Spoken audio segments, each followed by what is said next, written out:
This video is sponsored by Raid. Nah, not really. But I'm willing to bet that that is a sentence you've probably heard a lot whilst watching your favorite YouTubers or Twitch streamers. And the thing is, if you're anything like me, then after the 4th, 5th, or 20th time that you heard one of these things, you probably wondered how the hell this game was putting out so much advertising material when you probably don't know a single person who actually plays it. And in case you're not aware, Raid Shadow Legends became a bit of a meme for having one of the most aggressive sponsorship campaigns of any mobile game to date. They were absolutely everywhere around 2018 to 2019, and the search volume of the game on Google has stayed relatively high to this date. And whilst it's certainly not as prevalent in the advertising space as it used to be, the fact that you still hear about them at all in sponsorships is pretty insane. There are plenty of other mobile games that come and go, but Raid has managed to stick around for 5 years now. So today I wanted to take a look into not only why Raid decided on such a bloated approach to marketing, but also how a game that no one really appears to actually play kept up such consistent sponsorship deals. This is something that's always bugged me, and I was really curious to know how they pulled it off. And whilst I am mainly using Raid as a case study here because it's easily the most notorious example of this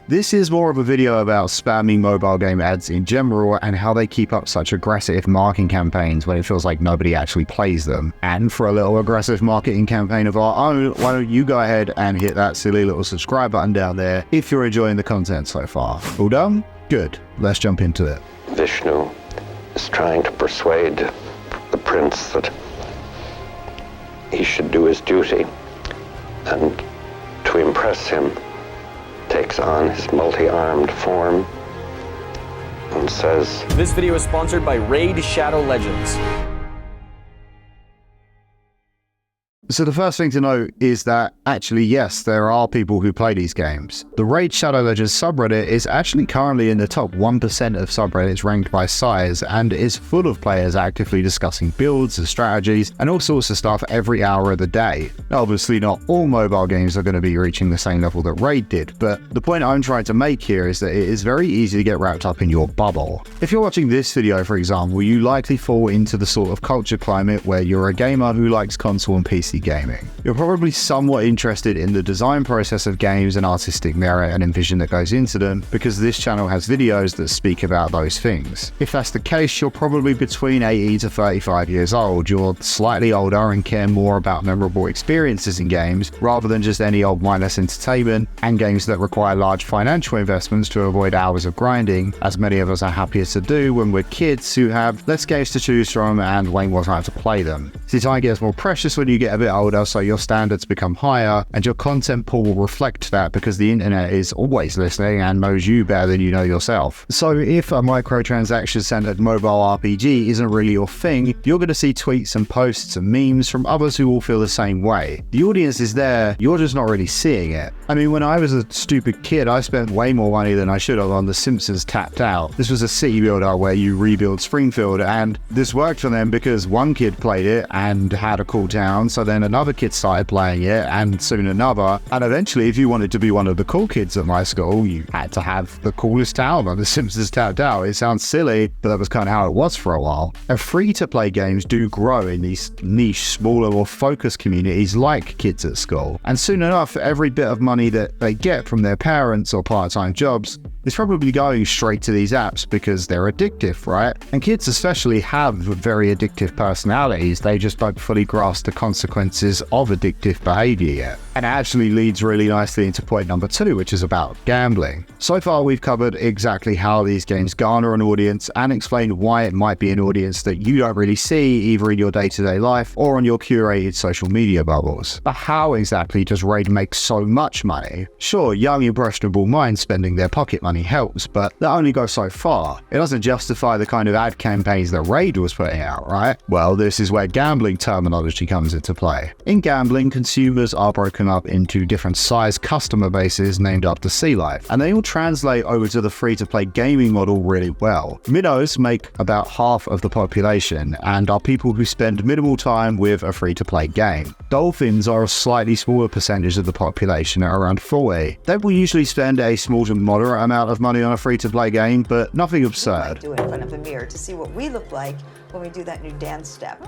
or when we just want to see how we look. Then there's whales, who make up about 10% of players and will be the people who spend serious money on these games. There's an even smaller category known as white whales, who make up about 0.15% of the player base, and they have been known to provide as much as 50% of the revenue earned for a single game's entire lifespan, spending tens of thousands of dollars on microtransactions for just one game. So okay, there's players out there who are willing to basically single-handedly support your game and keep you in business, but how do you find them when they're so rare? Well, you do exactly what a fisherman who needs to find a lot of fish at once does. You cast a wide net. When you see a YouTuber talking about Raid and telling all their fans to download it, only a small fraction of those viewers will actually listen and choose to download the game. Within this subset, a small percentage of those consumers will engage long enough to get past all the intro shit that these games throw at you. And then even less players will still be playing a week from now, and this will just keep going until eventually you end up with a small subset that will make in-game purchases, contributing revenue, and as we discussed earlier, a tiny percentage of these users will eventually become whales and white whales. So the reason you saw Raid adverts absolutely everywhere close to its launch is because they just needed as many eyes on the game as possible. Cast a bigger net, you catch more white whales. At that point, it doesn't matter how many people dislike the ads or meme them to death, as long as you've got a few whales keeping you fed, the system works just fine. In fact, the memification of Raid ads probably helped this cause. Whether the tone of the publicity was positive or not, there was still more eyes on the game and they didn't even have to pay for it. And shit, it obviously worked for them because Raid has made over $1 billion in revenue at the time of writing this. So we know the who, we got to the why and the how, but when did it stop? What's the reason that Raid ads are, while still active, much rarer than they were 4 to 5 years ago? The issue with a marketing plan this aggressive is that it becomes less and less sustainable as time goes on. Chances are when you try out a free-to-play game and realize it's not for you, you're probably not reinstalling it, so you're a mute customer at that point. Any further Raid ad you see is basically a waste of money when it's aimed at you.